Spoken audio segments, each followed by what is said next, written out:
America is in the midst of an opioid drug epidemic.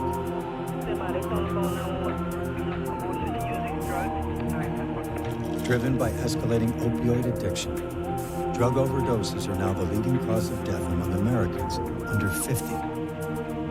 People are literally dying in the street. They're dying in their parents' homes. According to the Centers for Disease Control, the opioid epidemic is fueled by prescription pain medications. Michael Israel dreamed of becoming an architect. In high school, he participated in a video project exploring the architecture of his hometown, Buffalo. These bullets have been here for such a long time. Michael didn't realize his dream. Despondent over an addiction to prescription opioids, he took his own life at the age of 20. When Michael said, "I'm addicted," it was a big surprise. The next question that came out of my mouth was, "To what, Mike?" And he said, "He's pain pills." The medical community has been overprescribing opioids. That's really the reason we're in the midst of a severe epidemic of opioid addiction. The doctor did prescribe the hydrocodone for your knee pain. It's very important that you only take it as needed. I think some physicians don't appreciate how potent these drugs are and don't necessarily appreciate how many problems they can create. How did the painkillers work out for you originally? Started okay. Then I couldn't get enough. West Virginia has been ravaged by a flood of opioids. The epidemic we have in Ohio is fueled primarily by the pain med problem. The opioid epidemic has spiraled as many addicted to prescription pain pills turn to cheaper and more available street drugs like heroin and fentanyl. So Cameron was my son. He was wrestling and he broke his collarbone. So he was prescribed Percocet. I never in a million years thought my boy would be a heroin addict. There's a lot of blame to go around.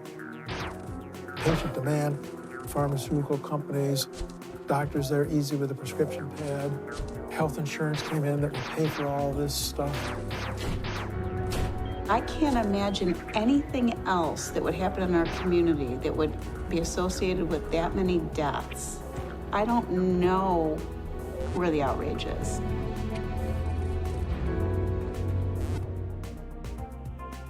It's very hard to get over this image every day and every night of your kid taking his last breath.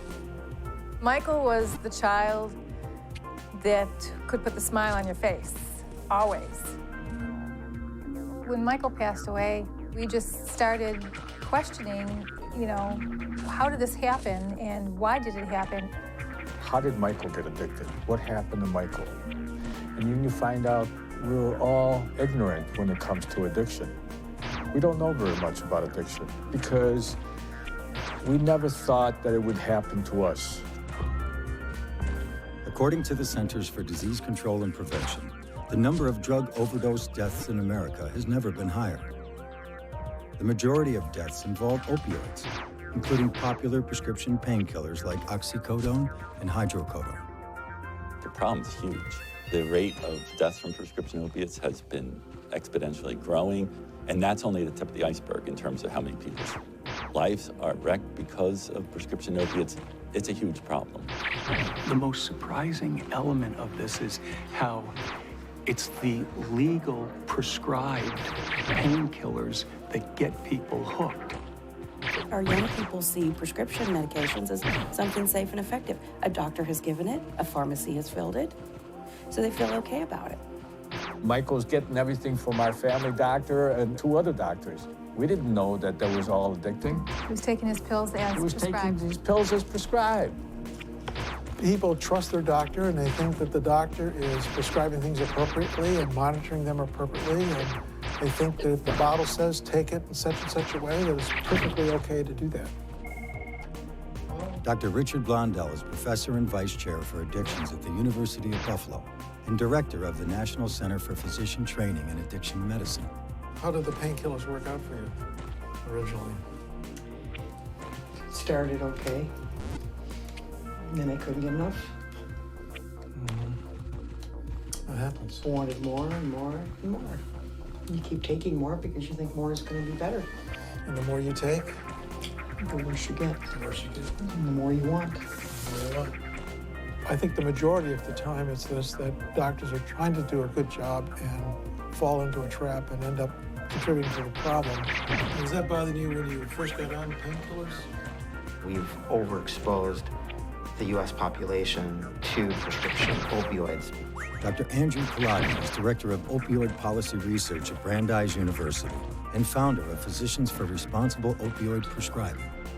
I think that the biggest problem has been well-meaning doctors who are intending to help patients with pain, but who are underestimating how addictive these drugs are and overestimating how helpful they can be when prescribed long-term. The opioid epidemic is the unintended consequence of the increased use and acceptance of prescription opioids. It is made worse because many who become addicted to prescription pain pills eventually turn to cheaper and more available street drugs like heroin and fentanyl. Before they're using heroin, they're opioid addicted, and that addiction develops through prescription opioids. The reason that we're experiencing record high levels of overdose deaths, the reason we're seeing heroin and fentanyl flood into non-urban areas, the reason we're seeing soaring rates of infants born opioid dependent or outbreaks of injection-related infectious diseases, the driver behind all of these problems is the increased prevalence of opioid addiction in the United States. Used properly, prescription opioids ease short-term pain from surgery or a broken bone. They also manage severe pain for cancer and end-of-life patients. But the amount of opioids prescribed in America greatly exceeds what is required for those uses. When Michael passed away, Avi was angry. He was angry that it happened and it shouldn't have happened. There you go. Avi wanted a dog so badly. And I said, there's no way I can allow us to have a dog because Michael kept asking for a dog. We knew that Michael was in pain a lot. And towards the end of his life, he really suffered. We were really terribly lonely. So I finally gave in, and much to my surprise, this dog has given us such joy. Death changes you. It completely does. And you want to know, why did Michael have to die? At the age of 12, Michael was diagnosed with Crohn's disease, a painful gastrointestinal condition. As he got older, doctors prescribed powerful opioid medications to treat his pain. After Michael's death, his parents obtained pharmacy records that showed Michael was prescribed 185 pain pills over a 1-month period. I just couldn't believe that the doctors did this to him. It's indefensible that they did this to an 18-year-old, young man. Changed him chemically forever. This thing takes a beautiful person and turns him into a monster. That's my beautiful Who little are you? baby. Yeah, who are you? What happened to you? Yeah. What's going on? And you don't understand what's going on. The reason that the United States is in the midst of a severe epidemic of opioid addiction is because the medical community began to prescribe opioids very aggressively. And as the prescriptions went up, rates of addiction and overdose deaths went up right along with the increase in the prescribing. More than 240 million prescriptions are written each year for opioid pain medications, enough for every adult American to have their own bottle. OxyContin, Opana, and Vicodin are among the most frequently prescribed and most commonly abused prescription opioids. These powerful drugs can literally hijack the brain. The effects produced in the brain by oxycodone and hydrocodone are indistinguishable from the effects produced by heroin. When we talk about opioid pain medicines, we're essentially talking about heroin pills. It is a very powerful drug. It's a different addiction. The course for opiate addiction is you fall off a cliff. So there's no gentle slope downward with consequences and an opportunity to evaluate what's going on. It is right off the cliff. With repeated exposure to a highly addictive drug, just about anybody can become addicted. We're acutely aware of the fact that it's broad and it's not just one subset of the population that's doing it. It's kind of a problem that's affecting all age groups, all races, both sexes. That allows it to become bigger because it affects so many people. Unlike previous drug crises in the United States, the opioid epidemic impacts rural, city, and suburban communities and touches every socioeconomic group. Opioid addiction is a 50-state epidemic.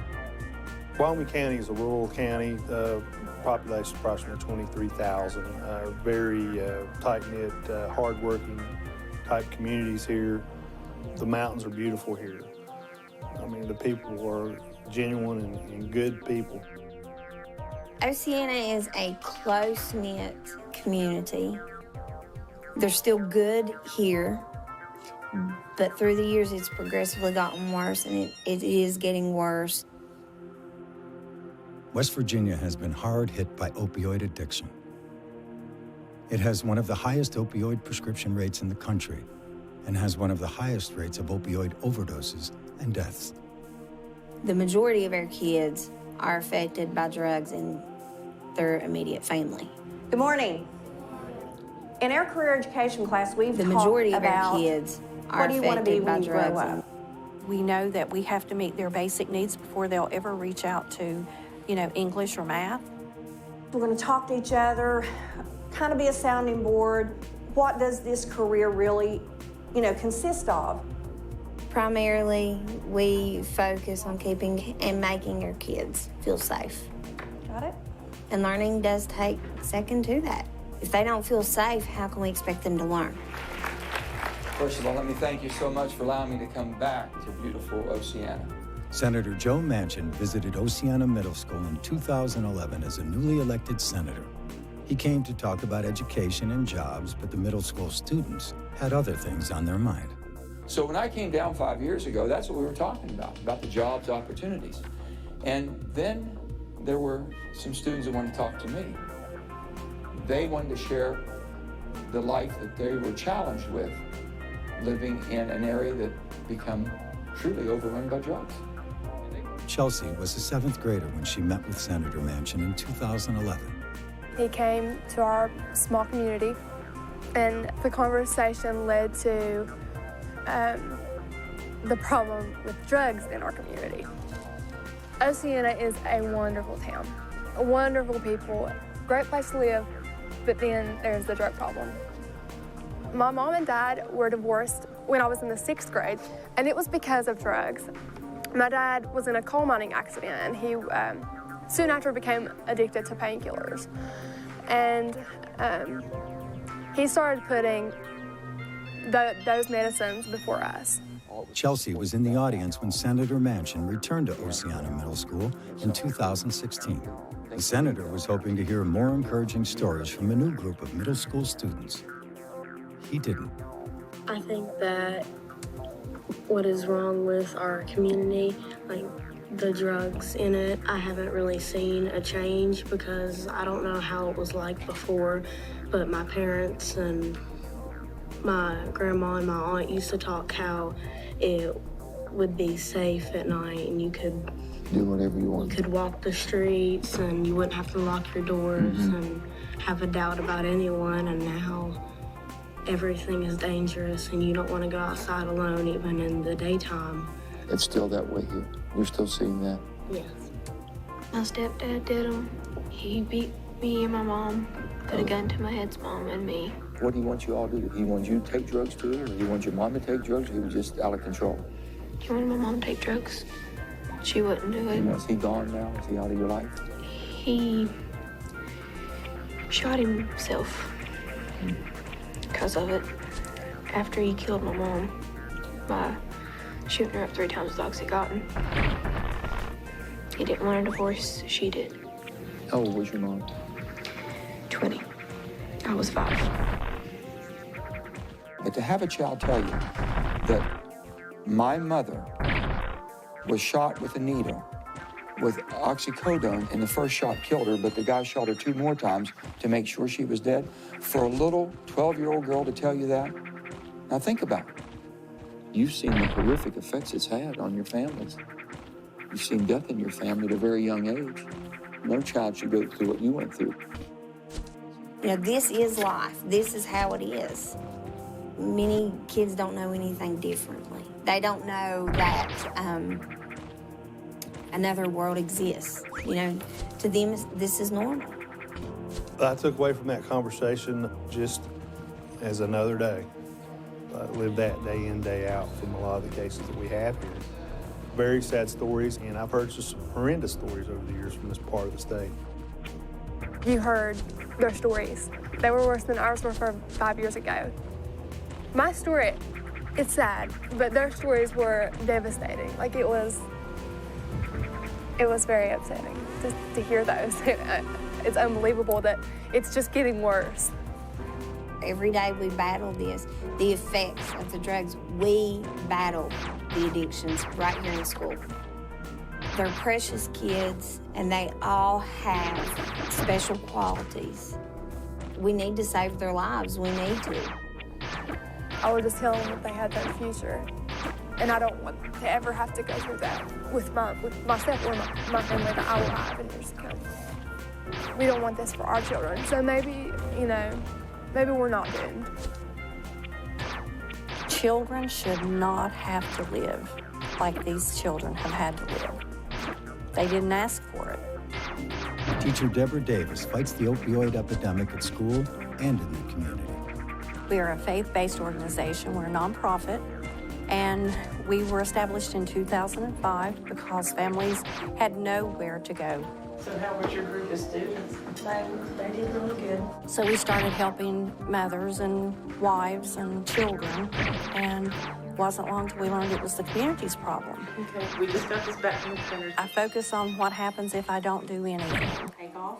For the longest time, no one would talk about anything. It was hidden. Therefore, it continued to get worse. So now, everybody's talking about it. Hopefully, we can stop talking about problems and start focusing on solutions. The crisis of opioid addiction is a relatively new problem in America. Prior to the mid-90s, the use of opioids to treat pain was limited. Two factors triggered the dramatic increase in prescribing opioids to treat pain. Pharmaceutical companies began telling physicians that opioid pain relievers were safe, effective, and non-addictive. Around the same time, doctors were being pressured to treat pain more aggressively. There came out some new recommendation from professional medical organizations that pain is really supposed to be the fifth vital sign. In addition to your blood pressure and your pulse and your temperature, we're also going to ask you, on a scale of 1 to 10, how's your pain today? And if your pain's a 5 or greater, then the physician feels a mandate to medicate that. So a maximum daily dose. The medical community begins to hear that we've been allowing patients to suffer needlessly because of an overblown fear of addiction, that the compassionate way to treat just about any complaint of pain is with an opioid. So there was a perfect storm of public demand for the treatment of pain and the pharmaceutical industry right there creating a whole new generation of powerful drugs. Lay your hands in. Pain is the #1 reason people visit a doctor. Pain can be a challenging element for doctors to diagnose and treat. But now doctors were being told they had a new way to treat pain that was safe and effective. Don't be afraid to take what they give you. Often, it will be an opioid medication. In the 1990s, new opioid medications were introduced to treat pain. Much of the information about these new drugs came from pharmaceutical companies. Some patients may be afraid of taking opioids because they're perceived as too strong or addictive. But that is far from actual fact. The reason that the medical community started to prescribe so aggressively is that in many ways we were responding to a brilliant marketing campaign. It was in 1996 that Purdue Pharma introduced OxyContin. It launched a campaign to encourage the medical community to prescribe opioids for common chronic conditions. The marketing effort included paid trips for doctors to workshops on pain treatment and visits from drug reps who often oversold the benefits and understated the risks of prescribing opioids to treat pain. While OxyContin was the most successful of the new prescription drugs, other companies were producing painkillers and engaging in similar marketing activities. The aggressive marketing increased the use of prescription painkillers to treat common types of pain, from toothaches and migraines to sports injuries and back pain. We start to hear that we shouldn't worry about patients getting dependent on the drug, that you can taper people off easily, and that this is the safe and effective way to help people with chronic pain. And what they were teaching was certainly wrong. I would describe that as one of the factors that contributed to the current crisis, and that never should have happened. It's unfortunate that it did. Ann Pritchett is Vice President for Policy and Research at PhRMA, an organization representing pharmaceutical companies in the United States. She previously served in the White House Drug Policy Office. It's very challenging to look back at the history, and I don't think that anyone involved could have anticipated that we would be facing the crisis we face today. Do I think that if there's inappropriate prescribing and over-promotion and that's for profit, that needs to be addressed? Yes. Do I think that there was inappropriate behavior that contributed to the problem we're in? Yes. But do I think that that's the sole reason why we face the opioid crisis we do today? I don't. The way that you can do well financially, the way that you can have a blockbuster drug, is if you can get the medical community to prescribe your medicine for common conditions, long-term conditions. And if it's a drug that's very difficult to discontinue using, well, then you've got a pretty good recipe for a blockbuster. As problems with opioid medications emerged, pharmaceutical companies faced increased scrutiny. In 2007, Purdue Pharma paid $634 million to settle charges that had misled the public about the risk of addiction. The epidemic we have in Ohio. In 2017, several states filed suit against a handful of pharmaceutical companies, accusing them of conducting marketing campaigns that misled doctors and patients. Despite the concerns, opioids remain one of the most prescribed drugs in the United States. My issue is, why is there all this surplus product? I don't know why pharmaceutical companies are not held accountable to that. If there's only this much pain demand, but this much product, then obviously you know your product's being used for other purposes. Since 1999, sales of prescription painkillers in the United States have quadrupled. During that same period, the Centers for Disease Control says there was no change in the amount of pain reported by Americans. There are enough opioid pain pills prescribed in 1 year to medicate every adult American for a month. So clearly, we have a disconnect here. We have a situation where there's over-prescribing because it doesn't seem reasonable to think that for every American, there should be a 30-day supply of a prescription opioid. But how do we address that and still ensure that those with legitimate need are receiving access? I understand and empathize with the incredible pain and suffering that these families are facing. To blame the pharmaceutical industry as having the sole responsibility, I think, is misguided and wrong. I don't think that any one factor has led us to the current opioid crisis. It didn't happen overnight. It's not going to be solved overnight. And the more you open up this Pandora's box, you find a broken system in this country where there's parts scattered everywhere. And there's people who need help, and they're broken, and they can't get the help because our healthcare system is based on making money. Blood pressure's good. It's always an issue about who pays for anything. We live in a capitalistic society, and our healthcare system is funded through payments, usually fee-for-service. So there's always a discussion about who pays for what and when. The Department of Health and Human Services estimates the economic impact of the opioid epidemic at $75 billion a year. Much of that cost is borne by insurance providers, including government insurance programs such as Medicaid, Medicare, and veterans programs, and by private health insurers.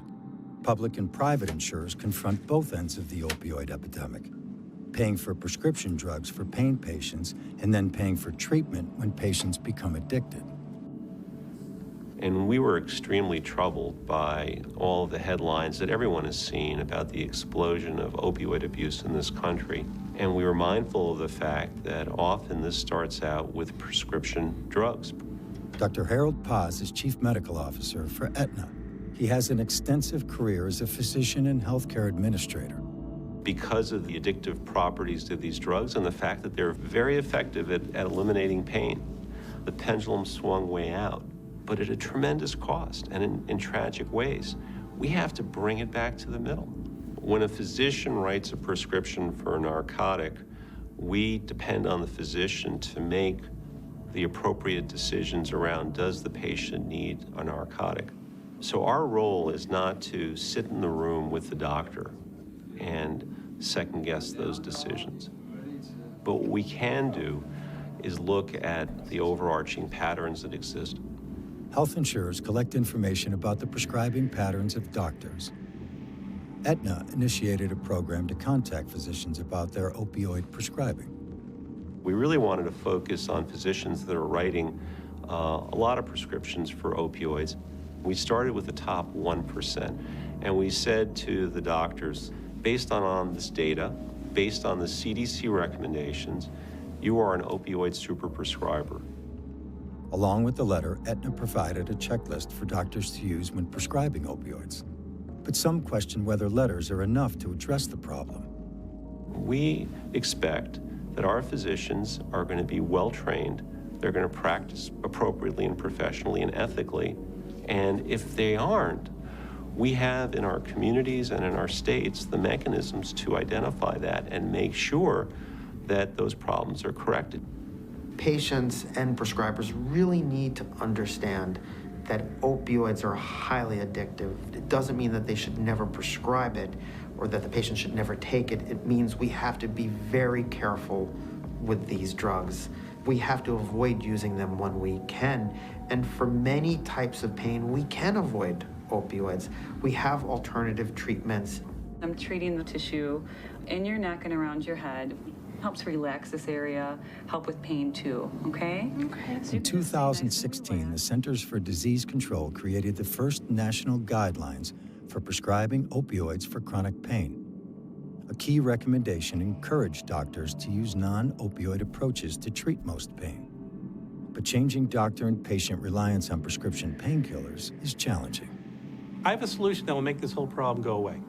Dr. Daniel Alford is professor of medicine at the Boston University School of Medicine, where he directs an opioid prescribing education program. The solution is if the insurance industry would pay for comprehensive pain management services. Under one roof, you can get massage therapy, cognitive behavioral therapy, acupuncture, medication management, you name it. I want patients to start demanding multimodal comprehensive treatment. I want them to say to their doc, I need something better. And they should be calling up their insurers and saying, why don't I have access to all these other treatment modalities? Of course, we need to continue to find more effective ways to treat pain.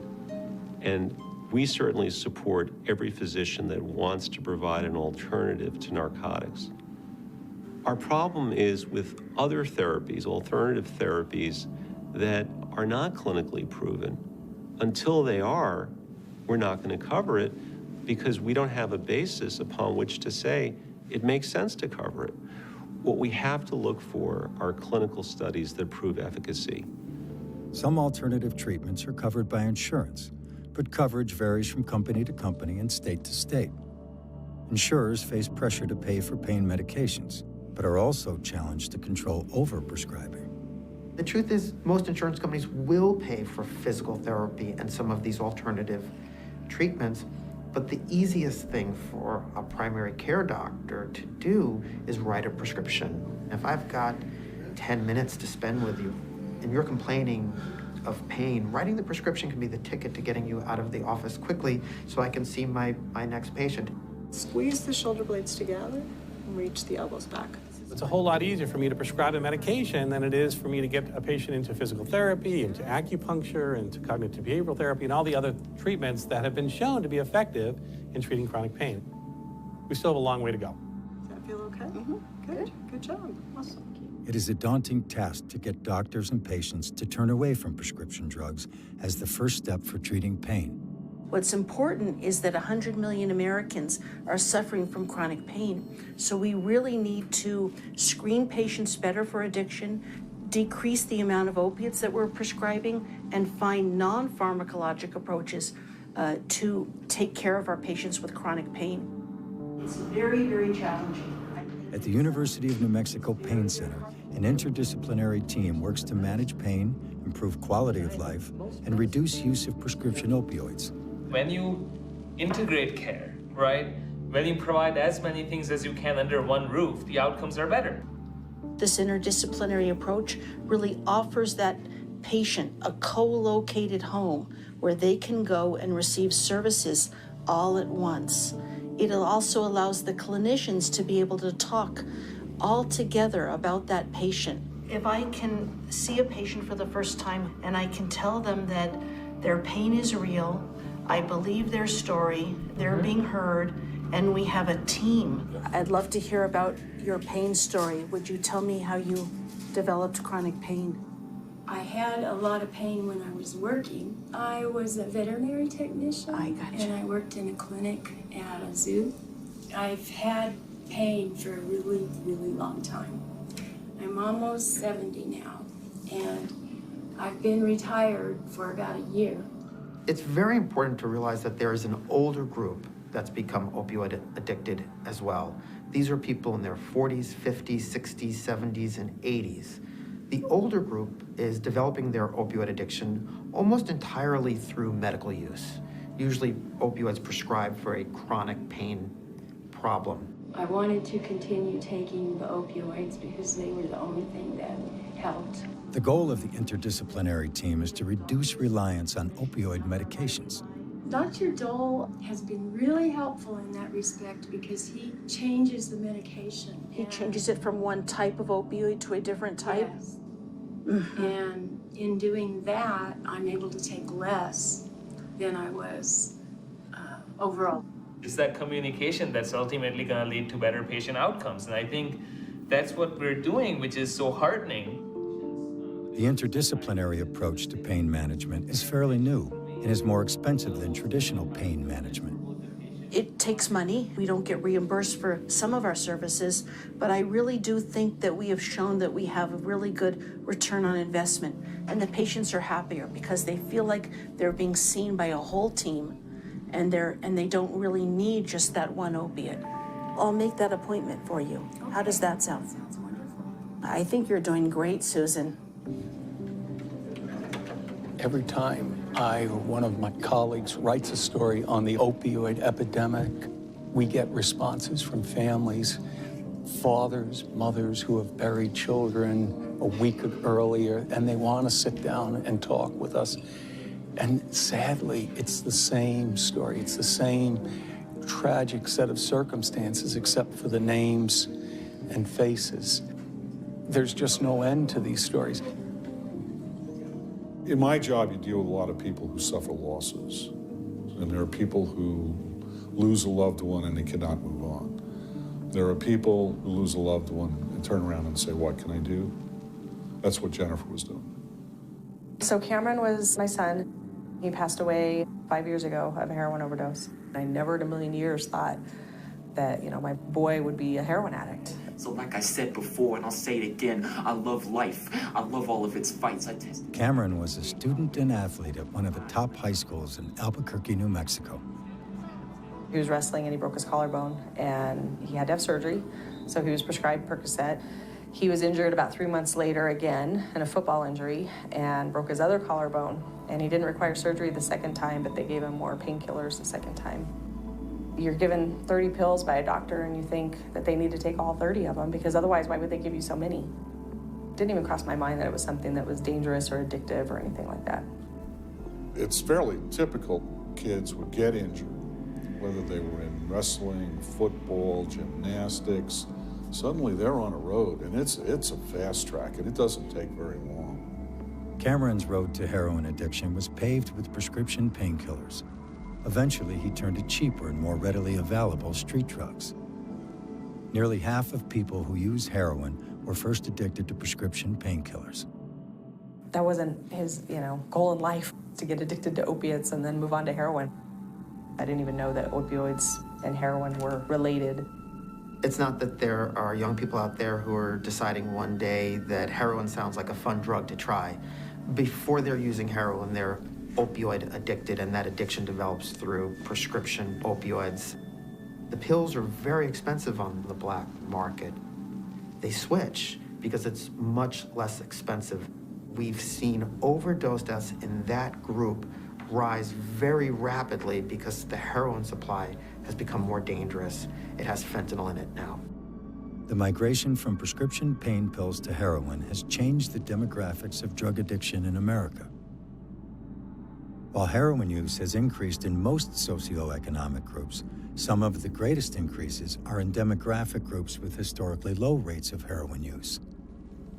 Every person I've ever talked to who ends up a heroin addict, they talk about how when they were doing pills, they would never do heroin. They would never put a needle in their arm. Crossing those thresholds into the next phase, it's literally 5 minutes, because you go from, I've never hit a needle in my arm till a needle was in my arm, and now we're off and running. I was completely shocked. I quickly found out that, drugs don't discriminate. They're everywhere. For an addict like Cameron, what happens is that drug replaces everything. It replaces your love for your parents. It replaces your love for your friends, your other family members. You steal, lie, cheat, do whatever you can to get the money to get your next fix. That sounds like a cliche, but it's a cliche because it's true. That's what happens. Since my son passed away, my life has completely changed. I felt like nothing was the same anymore, and nothing meant as much anymore. And so it was very difficult, and it's still very difficult. Even though it's been 5 years, it still feels like it was yesterday. As with many parents who lose a child to opioid addiction, Jennifer has devoted her life to helping others. She started Serenity Mesa, a youth addiction recovery program. We do long-term treatment for young men age 14 to 21, and we provide not only drug treatment and counseling, but life skills, high school education, and job placement, job readiness programs, things like that. And we're able to really dig deep into some of the trauma and some of the underlying issues that may have caused their substance abuse in the first place. Helping others deal with addiction has helped Jennifer face her own loss. It helps to help other people and to see, all the young men at Serenity Mesa and the progress that they make and how well they do. They're battling to save their life right now. They don't realize it because they're so young, and that was the issue, I think, with Cameron, is he was just so young. He didn't know he was dealing with a life or death situation. He just thought he could quit whenever he wanted to and everything would go back to normal. They say that you learn to live with grief. You don't get over it. It doesn't go away, but you learn to live with it. But, I still think about him all the time. It's been said to me that these people aren't bad people trying to be good. They're sick people trying to get better.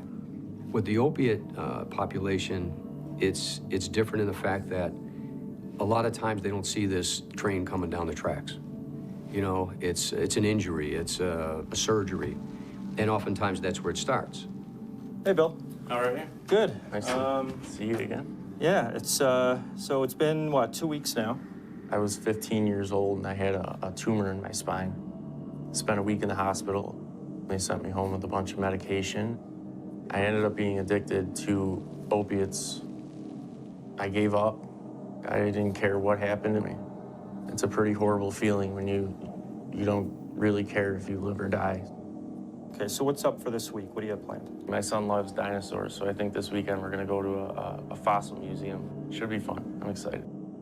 It's amazing what you think is normal turns out to be this terrible ordeal that I dealt with for the past 15, 16 years. It takes over your life.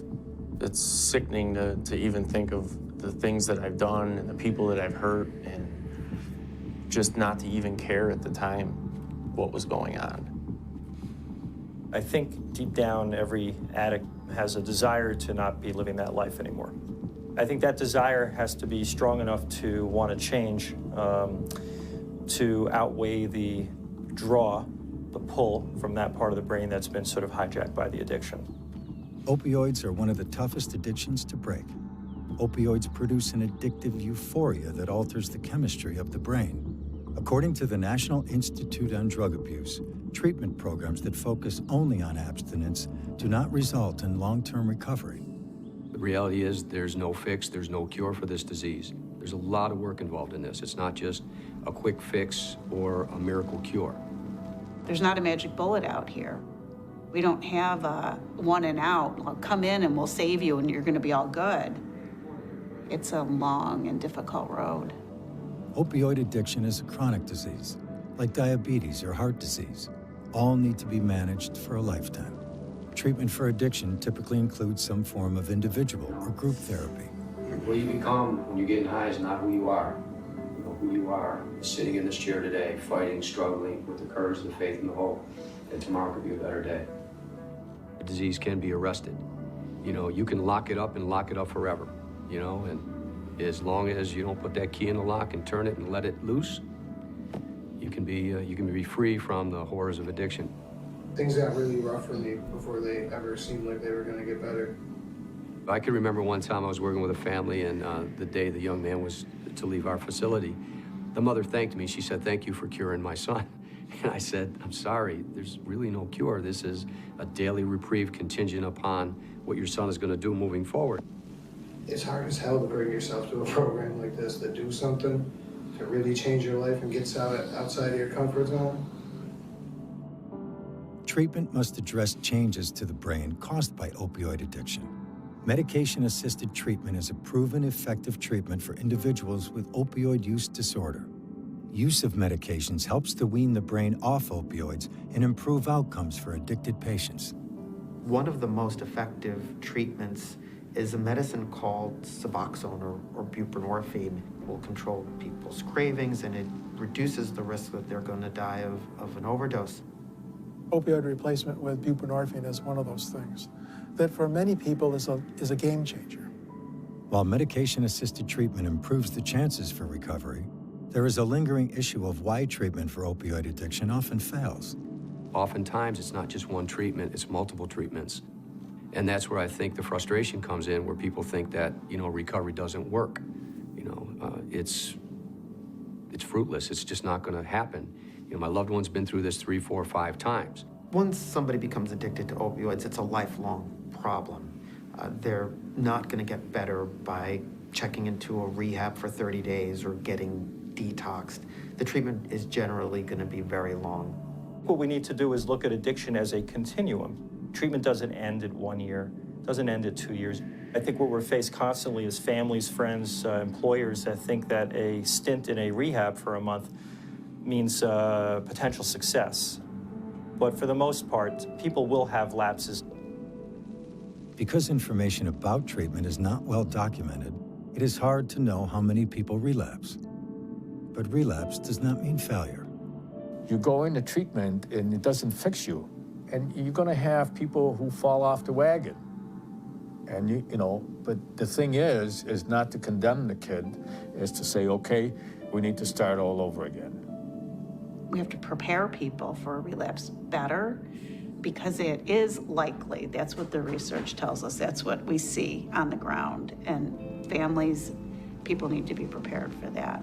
Addiction is looked at as you did it to yourself. It's your problem.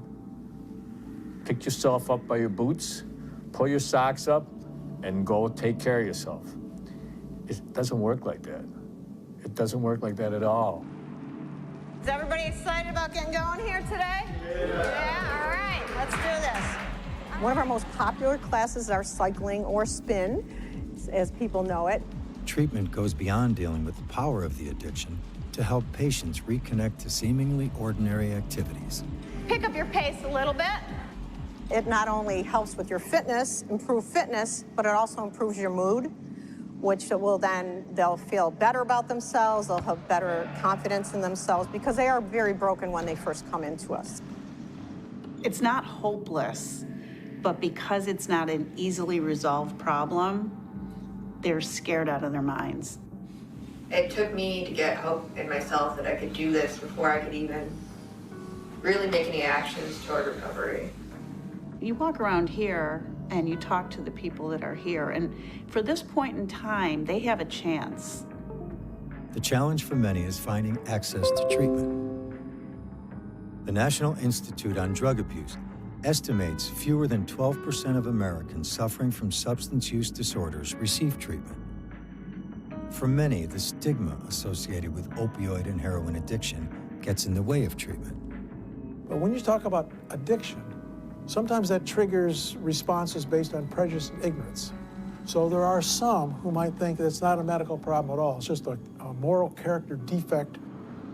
It's a really important thing to work on yourself and have goals again. What I don't like about describing this as an abuse problem is I think it puts in people's mind the notion that what we're dealing with is a problem of people behaving badly, taking dangerous drugs because it feels good and they're accidentally killing themselves in the process. That isn't what's going on. Once you're addicted, you're not doing it because it's fun or you're choosing the lifestyle. You're doing it because you have to. Those are things that we can use for our recovery. You should not be ostracized and you should not be punished because something happened to you unintentionally or accidentally. The families that are grappling with a loved one that is in the throes of addiction, our message from personal experience to them is grab your child, hold them tight, and let them know that you're in it together. You know, it's not just them alone. You're in it together because that child is in for the fight of their life, for the rest of their life. This disease has been killing thousands of people in the past few years. When Avi and Julie Israel lost their son to opioid addiction, they wanted to help other families. This is all about awareness to a very horrible addiction. Avi and Julie started Save the Michaels of the World in hopes of preventing other family tragedies. This disease is killing people across the country. You know, there's no boundaries to it. There's no class levels. There's no education levels or any of that stuff. There's people dying all over. It should be more of an outrage out there. People should be out there demanding results.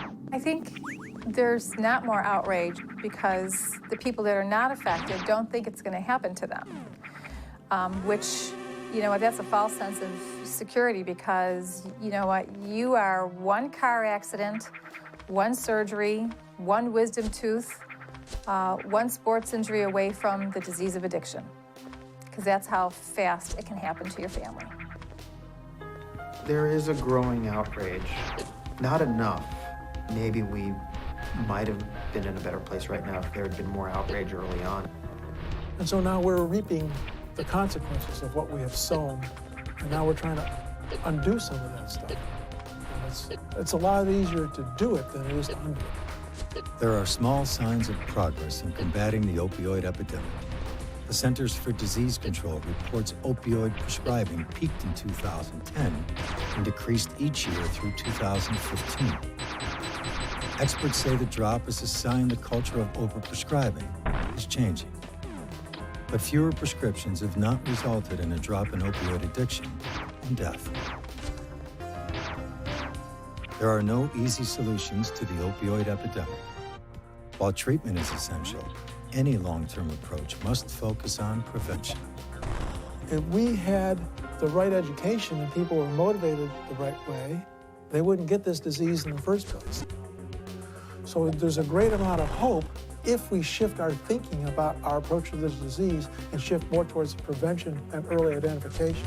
The way you respond to disease epidemics or outbreaks is really by accomplishing two things. The first thing that you need to do is to prevent new cases of the disease. You want to contain it, keep new people from getting it.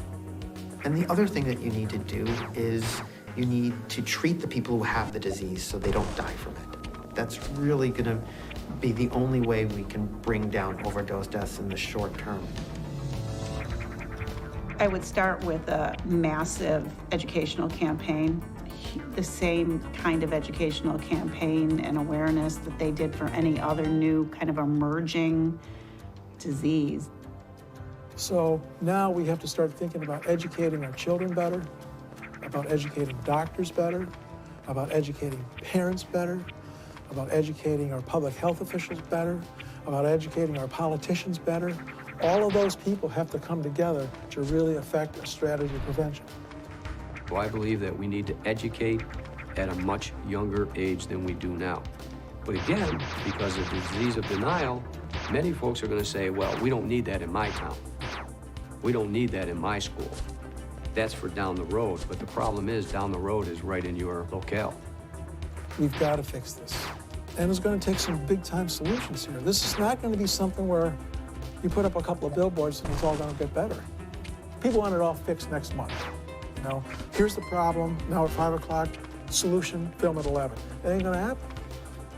Everybody has to accept their little piece of responsibility for this and do their part to fix the problem. As long as everybody's saying, pointing the fingers and blaming somebody else, it's not going to get done. But I think what is beginning to have an impact is increasingly you're seeing families that have been affected by the problem speaking out. And some of these family survivor advocates are having an impact. I think prevention is key. Educating the parents, educating the coaches, educating the kids through the school systems. How many of you found something interesting? If we had prevention programs in all the schools and all the districts from an early age on up, then kids would have the education, parents would have the education, and all the people around them, you know, the coaches, it's a community problem. Wherever there's a propensity for somebody to get an opiate, whether it's a dentist, a doctor, wherever, the education needs to be there. The families that are left behind who want to tell the stories because they don't want it to be that their child or loved one died in vain. They want to spare other people the agony of losing a loved one. And I think that's going to be the strongest, boost to really changing society's attitude. In life, as in death, you fight for your children. It's Michael's spirit that drives us. You don't want the world to forget that there was a kid by the name of Michael Israel that lived here. He was a good kid. He was a terrific kid. And we miss him. He has also put us on a path and a journey where we're gonna take it to the end. There's no turning back now. We watched a beautiful boy go from jumping around and everything and being so funny into suffering. And so you fight for him. And we took him all over to get him help. And now we're taking Michael all over to get other people help.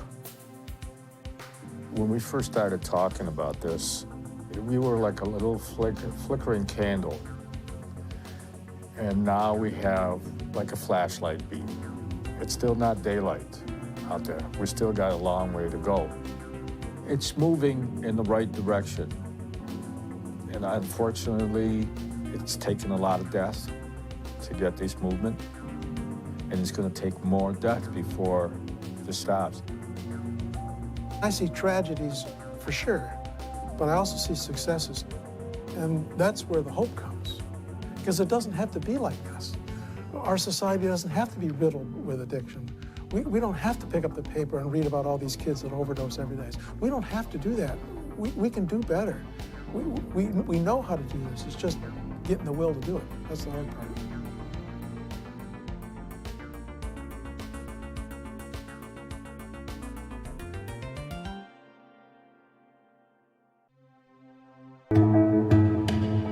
Today, more Americans are dying of overdoses than ever before, and this is the epicenter of that crisis. We're on the pace to have 800 people die this year due to overdose in our county. What's the percentage of the bodies that are in here right now that are overdose deaths from heroin or fentanyl? We are averaging 60 to 70% of our cases now are overdoses. Do you know anybody that's died? Yes. My boyfriend and my mom just died in January. You going through withdrawal right now? Yep, pretty much so. Here we go!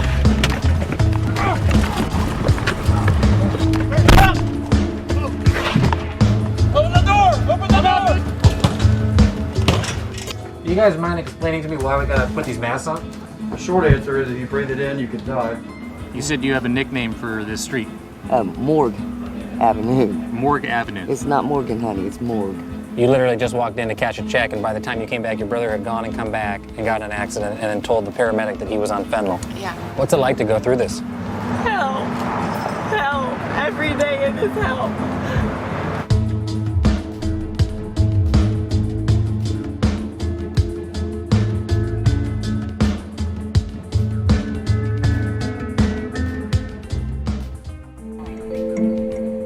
Welcome to Montgomery County, Ohio, where thanks to a drug so powerful it could kill you if you touch it, police work isn't what it used to be. Why is a sheriff's deputy that's supposed to be fighting crime driving around with a heroin antidote?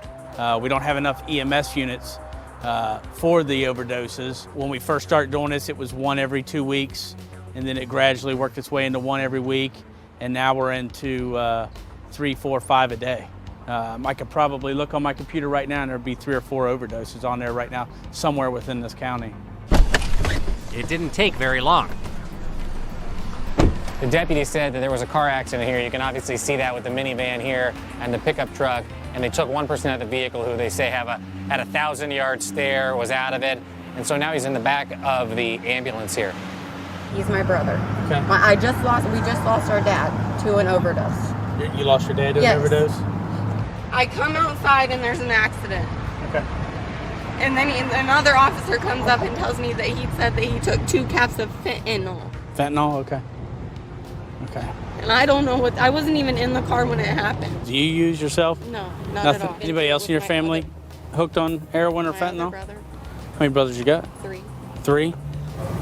I've tried my whole life to keep my family sober. Literally, I was so How bad do you think the problem is in Dayton? sick. Can I ask you a question? Did you think your brother was using? When I first picked him up, no. Not today. Not today when I first picked him up. And when was the last time you thought your brother was using? About 6 months ago, he was supposed to be on the Vivitrol shot. Yeah, and it's supposed to last like for a month, right? At Yes. least? You literally just walked in to cash a check, and by the time you came back, your brother had gone and come back and got in an accident and then told the paramedic that he was on fentanyl. Yeah. What did he look like? Oh, his eyes were glossy. You can barely open them. What did he say to you? Nothing. He loves me. He said, I love you. What did you say to him? I love it too.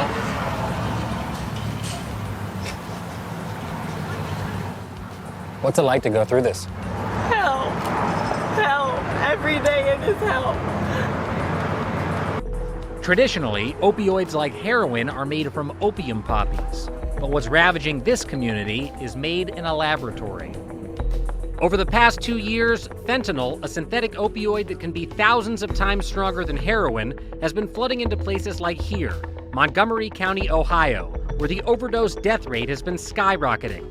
Through just May, overdose deaths in the county almost hit last year's total, and officials estimate this year's final number will double that. Some people say that Montgomery County is the epicenter of the opiate crisis in America now. Yeah, per capita, we're #1 in the nation in overdose deaths. We're on the pace to have 800 people die this year due to overdose in our county. Because when I think of if I'm a Mexican drug cartel and I want to bring my product into America, I'm going to the big cities. I'm not going to Montgomery County. Yeah, it's kind of strange why they picked us out, but I think mainly our location. You know, our job market's tanked. We lost all of our automotive industries, so our overdose age, the average age is between 40 and 49, and that's your primary workforce. And I think it's driven by a loss of a good job. You know, they're bringing in jobs here paying $13 an hour. Well, people can't make ends meet with $13 an hour. So people, you know, I think they're depressed, they're self-medicating, and they don't know what they're getting when they buy a gel cap that they think's full of heroin. Now we're having people overdose on fentanyl because it's so much stronger than heroin, you know, and then some of these people think they're buying heroin. Well, these dealers are mixing fentanyl in with it, or they're giving them straight fentanyl, and that's killing people. The first opioid of abuse was prescription pain pills, including OxyContin. But in response to media attention, access to pills was restricted, and in their place came heroin made from Mexican poppies, cheaper and more powerful. A couple of years ago, traffickers began mixing fentanyl into the heroin. Yep, that's him. I'm getting in the car. And fentanyl is by far the most fatal drug of abuse America has ever seen. So fatal that relatives of users are calling the police to try to keep them from overdosing. I saw him right here. See the thing right here, and he's scooting right this way. This is just a warrant. One guy.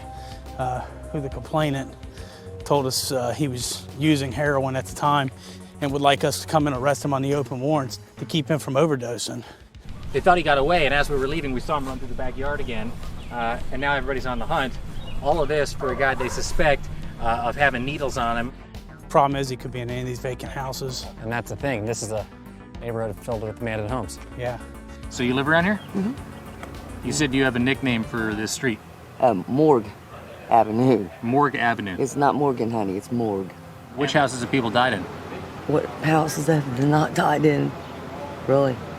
Really? Really. Look at all these places, man. I mean, it wasn't like this 4 years ago. That's when you moved in here? Yep. I mean, I clean up the neighborhood, and I got to wear these big old thick gloves and stuff because all these needles and crap. You know, it's unreal. As the death rate skyrockets, the bodies come to the Montgomery County coroner, Dr. Kent Harshbarger, who performs tests to detect over 24 varieties of fentanyl. So this is what you call the cooler. This is our cooler, our main cooler. When did the bodies that are all around us come in here?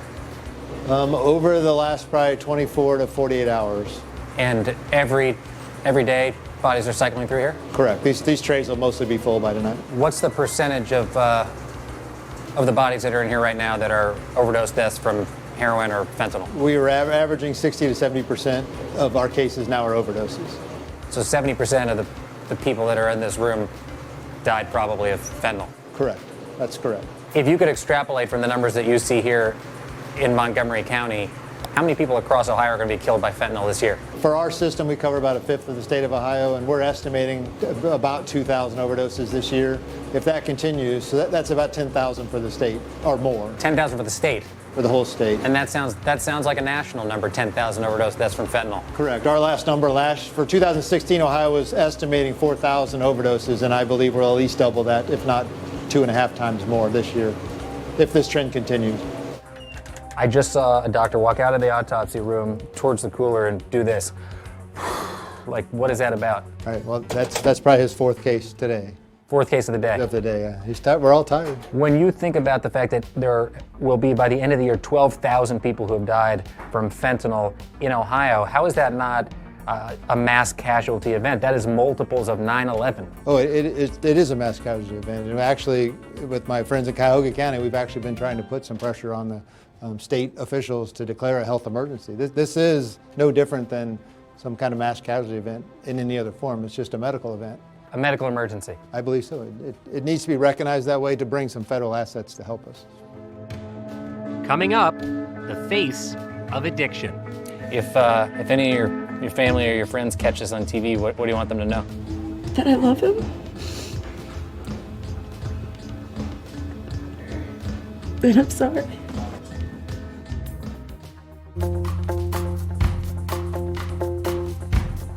Once the Montgomery County Sheriff's Office comes into contact with people who have overdosed from heroin or fentanyl, part of their job is following up in neighborhoods like this. It's something normally a social service office would do, but there literally aren't enough people to help.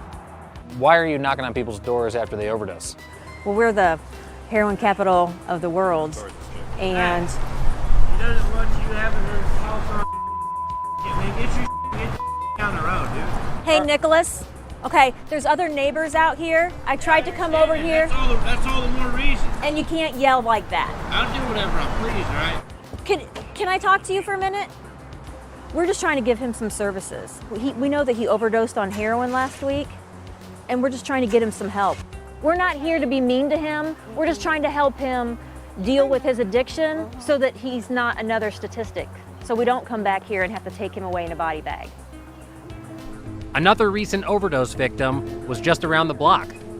Did you overdose, Christina? I didn't overdose, my mom did. I had to watch her though. So I went through a little bit of the scene.